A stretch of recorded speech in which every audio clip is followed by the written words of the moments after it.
Hello and welcome to the first micro-teaching session on Germany between 1918 and 1945. And we're going to start with the Treaty of Versailles. The Treaty of Versailles is what I call a zombie topic. It just keeps coming back. You do it in year 9, then you do it again in year 10, and then in year 11 you revise it. But all you should learn from that is just how important it is.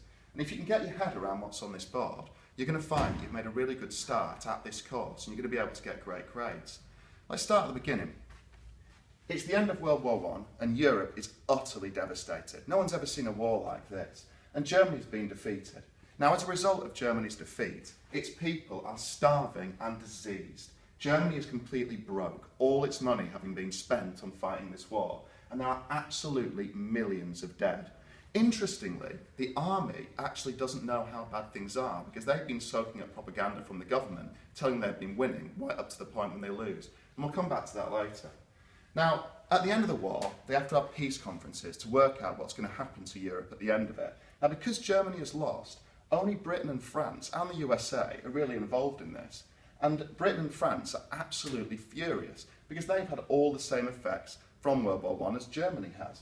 So the Treaty of Versailles is signed on the 28th of June in 1919. And we're going to start with Article 231, War Guilt. And that's deliberate because without this, none of these other terms actually seem fair or make any sense. Now what this means is that France and Britain forced Germany to take all the blame for the war. Now if you remember your Year 9 course, you remember that that's quite unfair because the cause of the First World War is far more complicated than that. And Germany knows that. They think it's unfair because they didn't start the war and they shouldn't have to take all the blame for it. Now because of Germany taking all the blame, the first of the terms is reparations, and that means that Germany is expected to pay £6,600 billion in instalments to Britain and France. This is a huge problem for Germany because it's already poor. So how is it supposed to rebuild its own economy and feed its people while paying Britain and France that kind of money? In addition, Germany is ripped apart. It loses 13% of its land. Your examples of that would be Alsace-Lorraine going back to France, West Prussia going to Poland, and the Saarland is given to the League of Nations.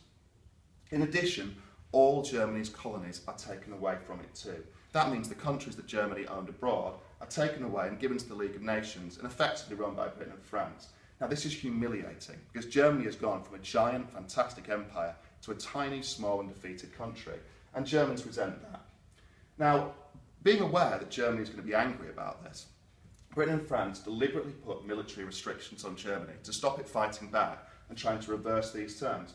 Now those military restrictions are up here. They're only allowed 100,000 men in the army and none in the Rhineland, which is next to France. Their air force is banned completely, and they're only allowed 6 ships and no submarines. Now again, Germany feels humiliated by this, and to make matters worse, it's now extremely vulnerable from attack from foreign countries, which means it can't really reverse these things, it can't go back.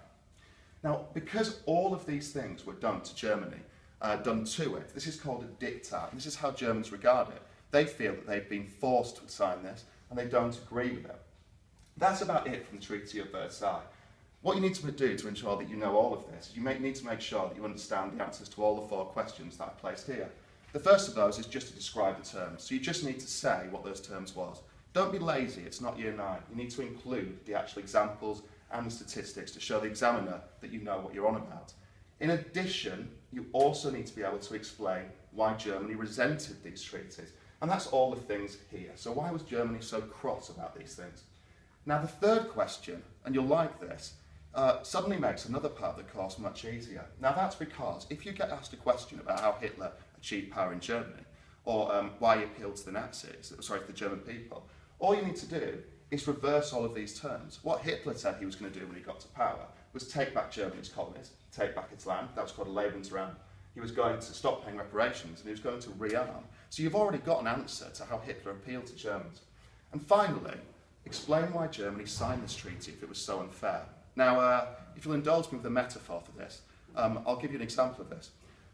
When I was at primary school, there was a school bully. And what he used to do was pin me down like this. He used to sit on my chest and pin me down with his 2 hands on my hands. And he used to take a bit of spit and dangle it over my face. And he used to act like he was about to spit on me. And while he was doing that, he used to make me say things about him, about how great he was, about how clever he was, how he's better at football than me. And I used to say them. Why did I do that? It wasn't because I believed in them, it's because if I didn't say them, he was going to spit on me. That's exactly the same as why Germany signs this. They sign it because if they don't, the war will resume and they'll be utterly and completely defeated. Thanks for listening. I'll leave this on for about 2 or 3 seconds. If you can answer all those questions, you've made a good start. More videos to follow.